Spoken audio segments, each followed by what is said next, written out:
All right guys, you saw the thumbnail. That actually was not my cut. It was my guy DC's cut that you've seen in plenty of my videos. And we were discussing something that he doesn't like about the cut, something that he struggles with. I was actually supposed to be teaching him this today, but I decided to record it for him. I thought I might as well record a video and maybe it will help one of you guys. So I got Collier coming in today. I'm gonna show you guys how to blend from the fade area up into like a curly afro. So I know that's something that we all struggle with. So let's hop right into this video and I will show you guys my technique. All right guys, so I got Collier in the chair. You can see he got a little grown out fro. And the point of this video, basically what we're talking about, a lot of us, especially I think white barbers, we have trouble when we're doing our clipper work down here, connecting it into the fro. And so, like I said, I was trying to show DC, but he's not here. So I'm just gonna show you guys and he can watch the video. So I treat this no different than if I was getting the same haircut. I'm gonna take a large guard like a number 3. I don't know what's on top right now, but I'm gonna start with like a number 3. We're just gonna start to clear this panel where we wanna fade. So whatever's up here doesn't matter. I'm looking at kind of where I wanna stop it at the curl, and I'm just gonna come in underneath it and clean that out, and then I can do my fade. So very important, guys, we're coming in. We want all this to be a 3. When we get to the curl where we want to come out, we're coming off the head. And a consistent stroke with that, and we'll just create this shape going out into the fro. With this texture, you definitely want to keep combing it down. You can see I comb it down. There's a little bit of a dark spot that we didn't get. So even when I'm moving fast, you guys may not see it, but I'm doing this stroke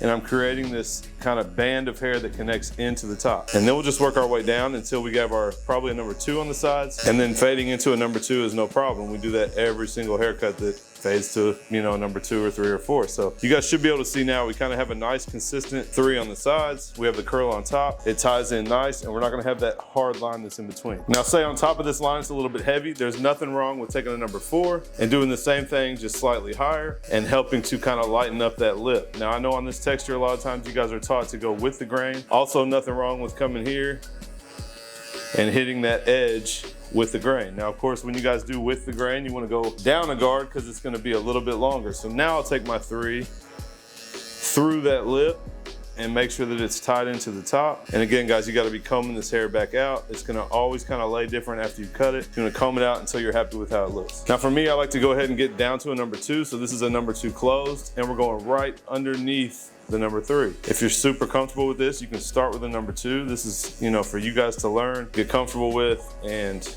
do however you want. But I know a lot of times we come in underneath here, we start our bald line, we fade, and we end up with this heavy weight line at the top of the fade going into kind of the curls. And honestly, Collier's texture, he's obviously somewhat in between those super tight curls, but it's obviously not straight. And so really it's almost more difficult because I can't really freehand this as well as like a full-on tight curl fro. So this is my technique. This is the same thing I would do if I was cutting my own taper. I would kind of make a panel to fade into. And like I said, I never struggle to fade into a 2. So as long as my 2 here is blended up into the curls, now we can go on and do our taper. All right guys, so again, following the shape of the weight that we just created, I'm gonna go from his vertical bar is this line right here above his eyebrow. And then this is what we call a C cup. So he gets a high taper, no C cup. So I'm gonna follow the same shape. You guys see the weight above, work towards the back, and I'm gonna punch that in.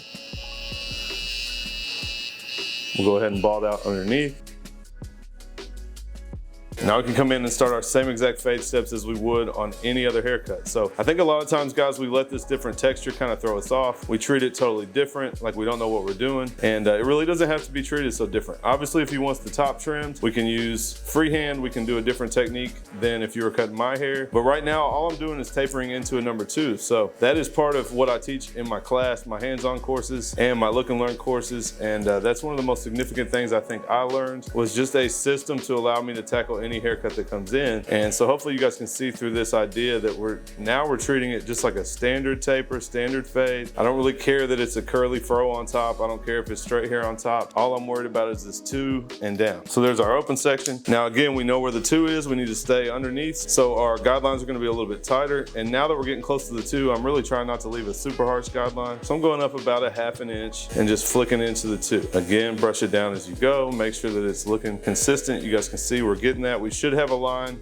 underneath this 1, and we should have maybe a hint of a line above the 1 going into that 2. But you guys can see how easy this was. We don't have that heavy ridge on the top of our fade section, and that took me quite a while to learn. Now while we're here, we'll go ahead and close up the 1, take the line out underneath, and again, guys, same exact steps, no matter the texture. Now that's something that I teach in my class as well. I don't have to approach this whole haircut any different, only the curls on top. The rest of the haircut is the same exact steps as I would do on any other cut. Now if there's anything left in between those sections, half guard, half open, blend that together. A little bit of a line up here or a dark spot. Went ahead and opened this up just to be safe. I didn't want to go too high and mess anything up. Now I can close it up or back to half. You guys play with the lever depending on the spots that you see. And you can see we pretty much moved through that taper pretty quick. If anything, all we have left is this 1.5, and we're just gonna go through this spot where we landed with the 1 right into the 2, make sure that it ties together.